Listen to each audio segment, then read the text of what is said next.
Hello everyone, welcome to our channel complete guide. आज की video में हम डिस्कस करेंगे बाल लीला, जो कि सूरदास जी द्वारा लिखी गई है। बाल लीला हमारे पाठ्य पुस्तक काव्य मंजरी से लिया गया है और इसके रचयिता सूरदास जी हैं।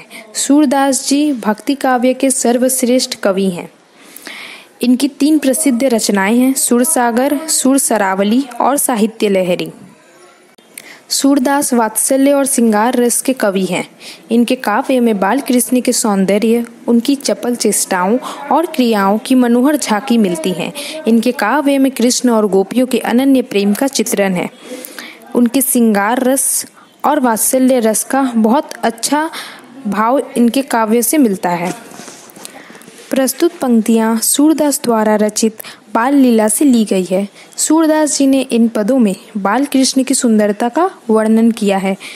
सूरदास जी ने बाल लीलाओं का ऐसा सजीव चित्रण किया है जैसे सूर स्वयं ही उन लीलाओं को देख रहे हों।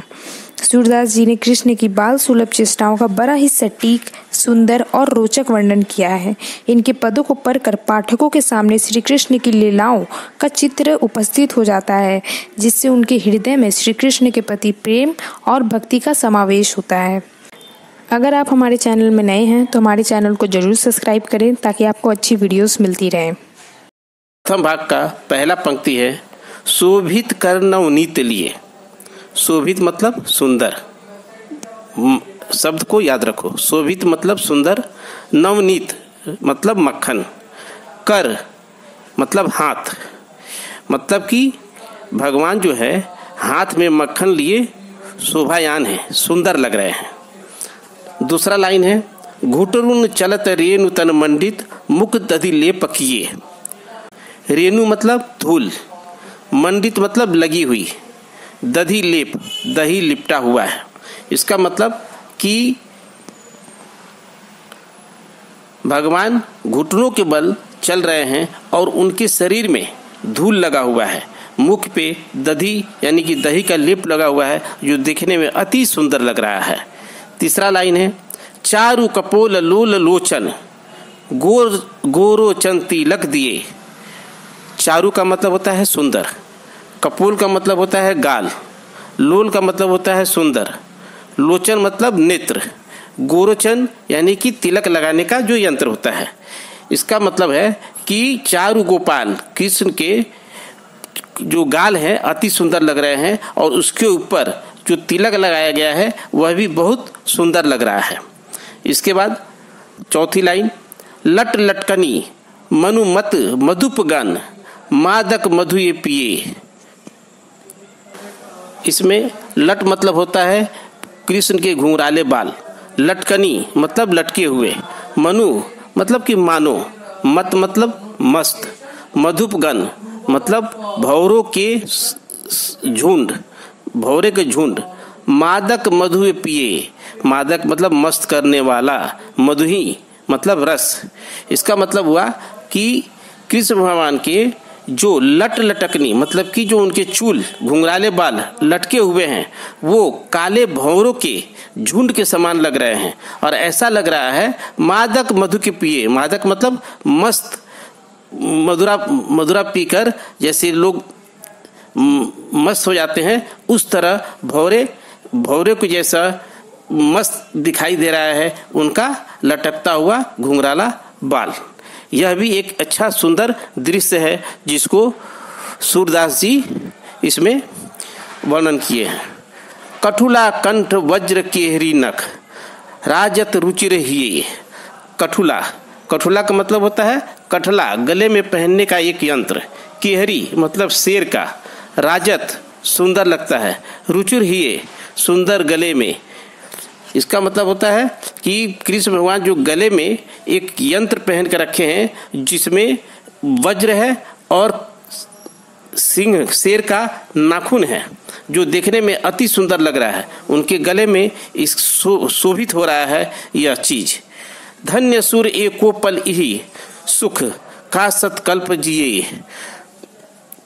एको पल मतलब एक पल भी, इही ऐसा, का मतलब हो गया क्या, सत मतलब 100, कल्प मतलब बहुत बड़ा समय, जिया मतलब जिंदा रहे, धन्य सूर एको पल यही सुख। धन्य मतलब धन्य है वो जो इस पल को देख रहा है, इस पल का आनंद ले रहा है। का सतकल्प जिए मतलब ऐसे पल का जो आनंद मिल रहा है, वह आनंद सतकल्प मतलब 100 जन्म जीने के बाद में भी वो आनंद नहीं मिलेगा जो आनंद अभी हमको कृष्ण भगवान को देख के मिल रहा है। सूरदास जी इसमें उनके बाल लीला का बड़ा ही सुंदर वर्णन किए हैं। सूरदास वात्सल्य और श्रृंगार रस के कवि हैं। इनके काव्य में बाल कृष्ण के सौंदर्य, उनकी चपल चेष्टाओं और क्रियाओं की मनोहर झांकी मिलती है। इनके काव्य में कृष्ण और गोपियों के अनन्य प्रेम का चित्रण है। उनके श्रृंगार रस और वात्सल्य रस का बहुत अच्छा भाव इनके काव्य से मिलता है। सूरदास जी पहले पद में यहाँ भगवान श्री कृष्ण के बाल रूप का वर्णन करते हैं और उनकी लीलाओं का वो यहाँ पर सुंदरता दिखाते हैं, उनका चित्रण करते हैं। सूरदास जी कहते हैं कि श्री कृष्ण हाथ में मक्खन लिए बहुत ही सुंदर लग रहे हैं और जब वो अपने आंगन में, घर के जो आंगन है उसमें जब वो घुटनों के बल चल रहे हैं तो उनका शरीर जो है वो धूल से सना हुआ है, मुख पर दही लिपटा हुआ है, मानो उसका लेप किया हुआ हो। और धूल और मक्खन तथा दही से सने श्री कृष्ण भगवान अत्यंत सुंदर लग रहे हैं। उनका यहाँ बाल रूप का वर्णन किया गया है। सूरदास जी कहते हैं कि श्री कृष्ण के गाल बड़े ही सुंदर हैं और उनकी आंखें चंचल है और माथे पर गोराचन का तिलक लगा है, यानी पीले रंग का तिलक। यहाँ पर कवि कृष्ण के सुंदर मुख का वर्णन कर रहे हैं, कृष्ण के बालों का वर्णन कर रहे हैं। कृष्ण के मुख पर उनके बालों की लटें लटकी हुई हैं।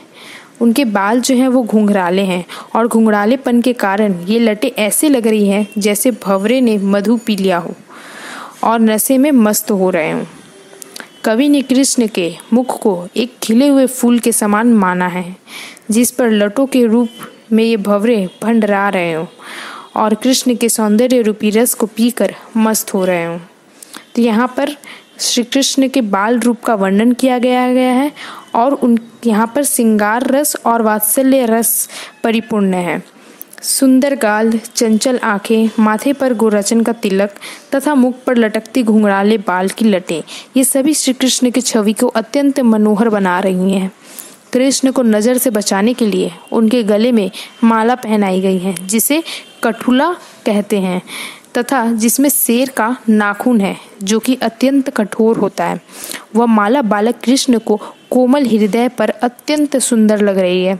सूरदास जी श्री कृष्ण के इस सुंदर और मधुर रूप का वर्णन करते हुए कहते हैं कि वो बड़ा सौभाग्यशाली है जो बाल कृष्ण को इस रूप को एक पल के लिए भी देख लेता है। इस एक पल का सुख 100 कल्पों के सुख से भी बहुत बड़ा है, अर्थात सुखों से भरा लंबा जीवन भी वह आनंद नहीं दे सकता जो पल भर के लिए श्री कृष्ण के इस रूप को देखकर मिलता है।